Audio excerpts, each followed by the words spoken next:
Well, g'day again, folks. It's George Christensen here from Nation First. A lot of today's readers have actually asked me to send an uncut version, an unedited version of Senator Gerard Rennick's speech, so I'm very happy to oblige. Here it is for your viewing pleasure. It certainly was mine. The one and only Senator Gerard Rennick, destroying the narrative. Well, here we are, the end of 2022, and we've had over 10 million cases of COVID. The Australian Health Department, of course, stopped counting around September sometime because I think it was getting too embarrassing to admit that despite with over 20 million people being vaccinated, over half the country had caught COVID. Whatever happened to protecting you? Whatever happened to protecting you? But we don't want to talk about that anymore. We'll just pull it off the website and not discuss it. We'll not discuss it. And then we've got the excess deaths that Senator Babbitt talked about before. We had 8,706 extra deaths last year, despite the fact that New South Wales locked down for 3 months. So in theory, the deaths should have been lower, like they were in 2020. But let's not count 2021 in the ABS figures, or sorry, 2020 they're not counting. Let's pretend nothing happened there. Almost 140,000 jab injuries, more than all the injuries reported from vaccines since 1971. More than all the injuries put together. You've got an injury rate that's 3 times higher, and yet the TGA don't want to look at the signal. The whole point of having a database where doctors report these injuries, where they tick the box suspected, and as the doctors say, they don't fill these forms out because they don't have the spare time. They don't have a lazy 20 or 30 minutes sitting around filling these forms out if someone fell off a bike. No, they're ticking these boxes because they believe that the vaccine caused the injury that they are reporting. And yet the TGA want to pretend that there's nothing to see here. And why wouldn't they? Because Professor Skerritt is head of an organisation that is funded by Big Pharma. That is funded by Big Pharma. Now, if you want to talk about a conflict of interest, that's it. That's it.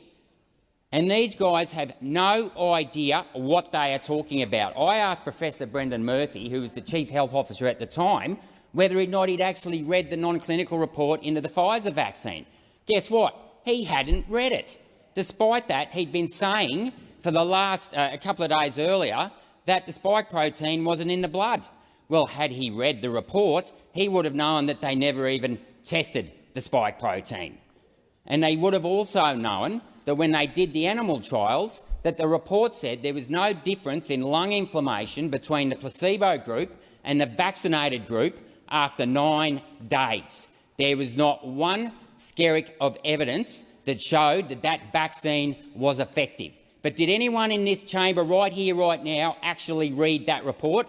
I bet you not. But you all went out there and said it was safe and effective where you didn't have a clue what you were talking about. And shame on you, because the law in this country, in the Australian Immunisation Register says you cannot be coerced into taking a vaccine, number one, and number two is that you need to be properly informed about what is in the vaccine.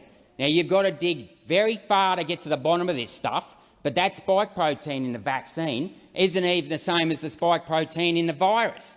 No, they've actually changed one of the nucleotides, and they've actually got a synthetic gene in the vaccine. They've added 70 adenine nucleotides to the poly-A tail, which is designed to make it last longer. It's designed to last longer. The mRNA in the trials was shown to last for up to 9 days. The lipids were shown to last at least 2 days, and they stopped the trials, despite the fact that it doubled.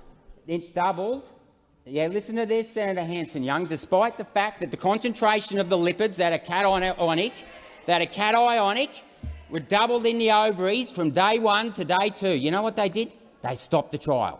They stopped the trial and they went and told everyone that it just stays at the site of injection. Well, that was a blatant lie. If you want to talk about misinformation, go and check out page 44 of the Pfizer non-clinical trial report.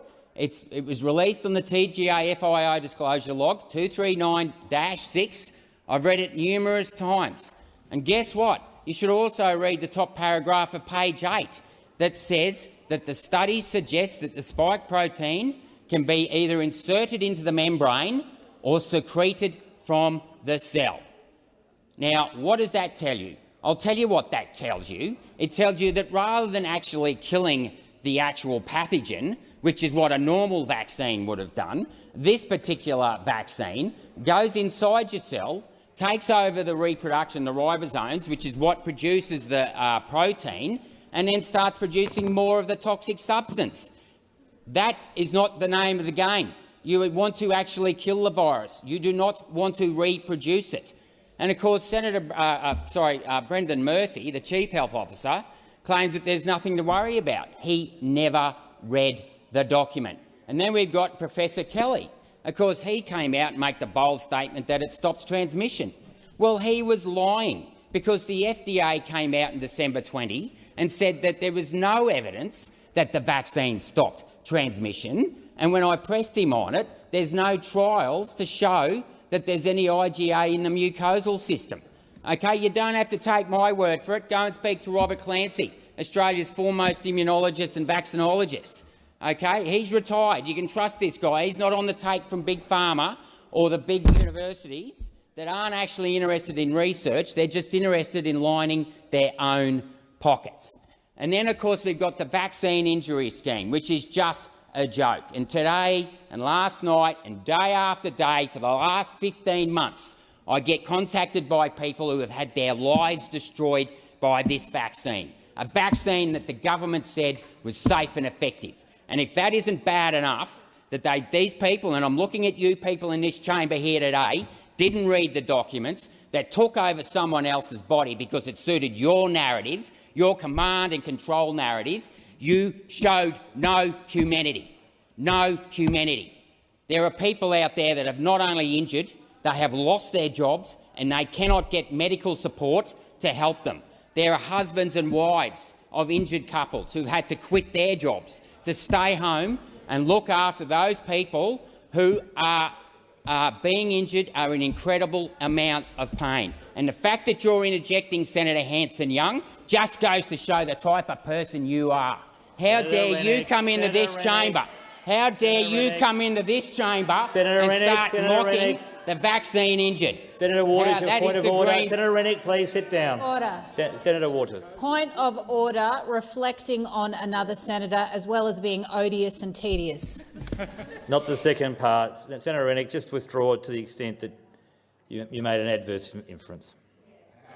Well, the fact that the Greens party can sit in that corner over there and mock and laugh the vaccine injured. These people aren't anti-vaxxers. They believed what the government told them, as I did when I first came to this place. But I can tell you what, it's nothing but a cesspit of lies in this place. But the fact that the Greens party think that they can just sit there and mock the injured. These people believed in the government. You want to talk about trust and transparency? Oh, yep, there's Senator Walters again mocking, going, come on. Maybe you should pick up the phone. Maybe you people should pick up the phone and talk to some of these people who have been injured.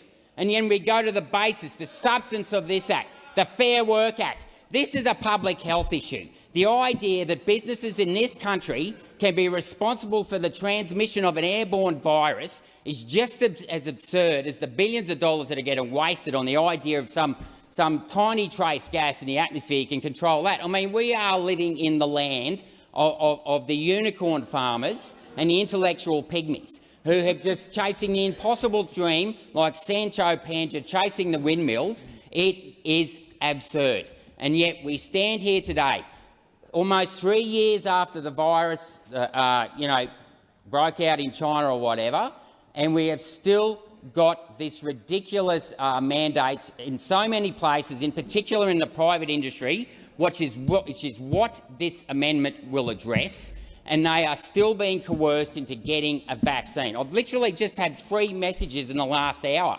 about people who are losing their jobs, not in the health sector, but in sectors that are outdoors, nothing to do. It is absurd.